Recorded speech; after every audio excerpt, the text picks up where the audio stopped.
sobre las empresas de seguridad de Nozick. En muchas ocasiones se discute la oportunidad de disputar sobre cuestiones utópicas e irreales, algo que a los libertarios somos muy dados. Se nos acusa, muchas veces con razón, de descuidar el mundo real y dedicarnos a teorizar sobre presupuestos fantásticos sobre sociedades futuras e ideales. Lo cierto es que todos los sistemas ideológicos fueron pensados y discutidos antes de llevarse a cabo, y muchas ideas que parecían irreales en su momento fueron en algún momento puestas en práctica. De ahí que sea necesario discutir, bien como ejercicio intelectual que nos ayude a clarificar posturas, bien como algo que nos resulte útil para percibir diferencias en el funcionamiento de las instituciones presentes y prever imaginarios futuros. Uno de los debates se centra en lo que podría ocurrir en una sociedad anarcocapitalista en la que las distintas funciones de seguridad y defensa sean prestadas total o parcialmente por empresas privadas. El filósofo libertario Robert Nozick, padre teórico del minarquismo moderno, planteó en su libro Anarquía, Estado y Utopía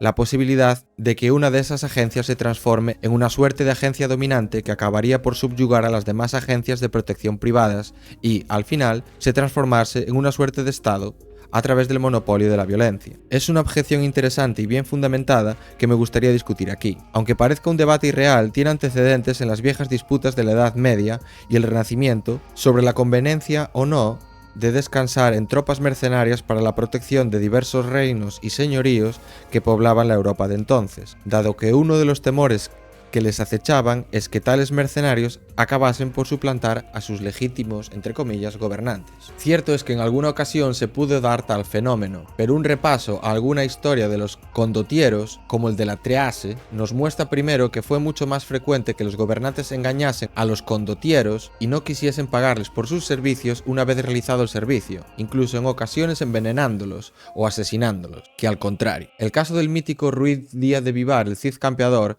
es un buen ejemplo próximo a nosotros de mercenario, engañado por un rey pérfido. Una vez eliminados sus jefes, las tropas acostumbraban a desbandarse, igual que ocurre en muchas empresas cuando carecen de jefes capaces. Triasse decía que en general el comportamiento de los mercenarios era angelical al lado de los papas, reyes o señores que los contrataban. La historia de los condottieros también nos muestra que existían muchas formas de controlar la conducta de los mercenarios, algo en lo que fueron maestros los venecianos, que los contrataron decenas de veces y nunca se vieron dominados por ellos. Rehenes, prendas, arras o la contratación de varias compañías a la vez para que contrapesasen eran algunas de sus técnicas. También buscaban emparentarlos con algunas de las familias de la ciudad para buscar su lealtad. El hecho es que en este tipo de tratos casi siempre corría más peligro el mercenario que el gobernante, y entiendo que lo mismo ocurría en el caso que Nozick propone. Veamos por qué. Primero, en una sociedad sin Estado, llegará en el futuro, esto es, después de una evolución social partiendo desde el momento actual. Los motivos que nos puedan llevar a tal solución pueden ser variados, pero desde luego no se puede obviar el hecho de que en tal sociedad un porcentaje no despreciable de la población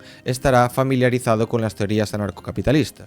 Si no, no se podría explicar que tal sociedad se hubiese desarrollado. Estas personas detectarían rápidamente cuando una agencia de seguridad de estas características se estuviese transformando en un protoestado y muy probablemente actuarían en consecuencia. El conocimiento de la historia serviría para alertar y no nos ocurriría como en los primitivos pueblos sin historia que se vieron dominados por estados sin saber bien lo que les aguardaba, como acertadamente apuntó el historiador del estado primitivo Henry Clason. A diferencia de lo que le ocurrió a nuestros ancestros, nosotros podemos prevenir eficazmente el desarrollo de instituciones coercitivas de este tipo. La posible aparición de empresas predadoras se daría en poblaciones letradas con un grupo significativo de personas conscientes y bien conectadas entre sí, no en sociedades carentes de historia escrita e incapaces de comunicarse a gran escala. Presumiblemente, estas poblaciones no delegarían toda su seguridad en estas agencias, sino que conservarían armas de autodefensa para precaverse de tal eventualidad, en la línea de lo previsto en la segunda enmienda de la Constitución de los Estados Unidos de América,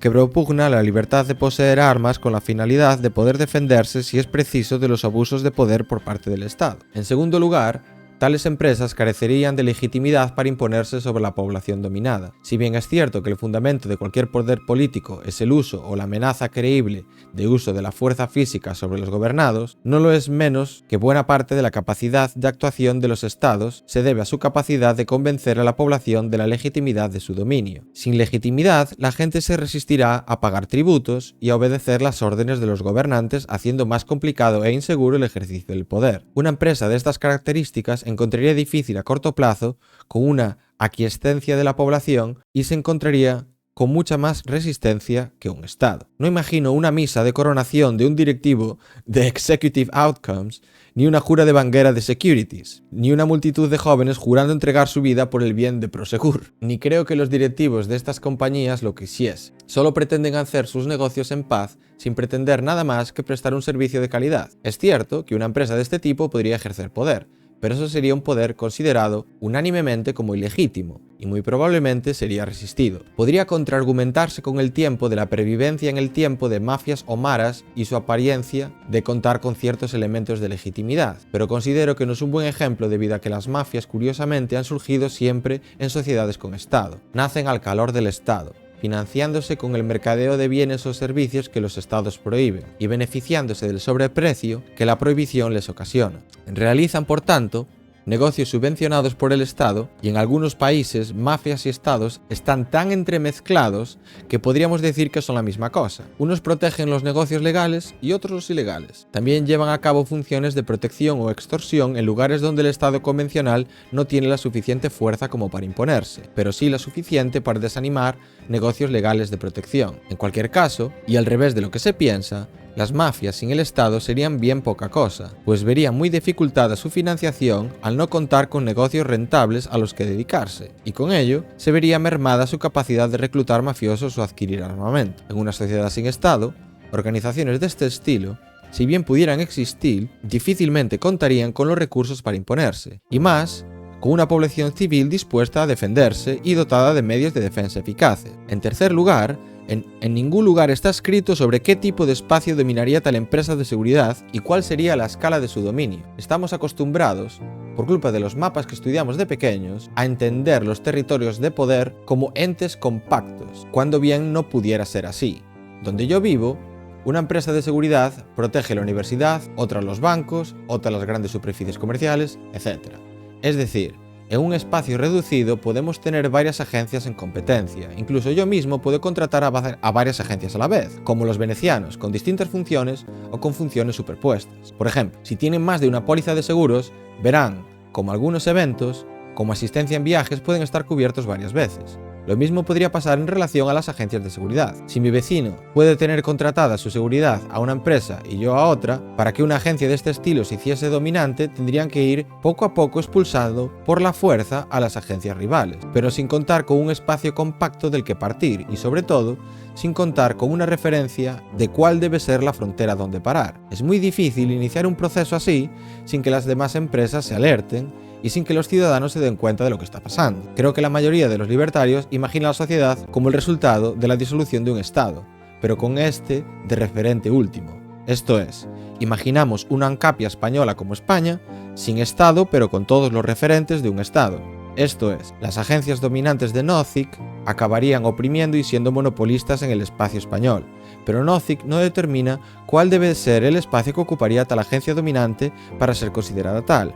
El de Andorra, el de Portugal, el de China, todo el mundo. Por último, los defensores del argumento de Nozick deberían responder a la pregunta de por qué sería peor ser dominado por una empresa que por un Estado. Nozick parece tenerlo tan claro que no lo explica, pero a mí me gustaría saber en qué sería peor. ¿Serían los impuestos más altos, por ejemplo? La profesora Margaret Levy, en su magnífico Of Rule and Revenue, nos explica cómo los estados extraen impuestos hasta el máximo que pueden obtener en cada circunstancia.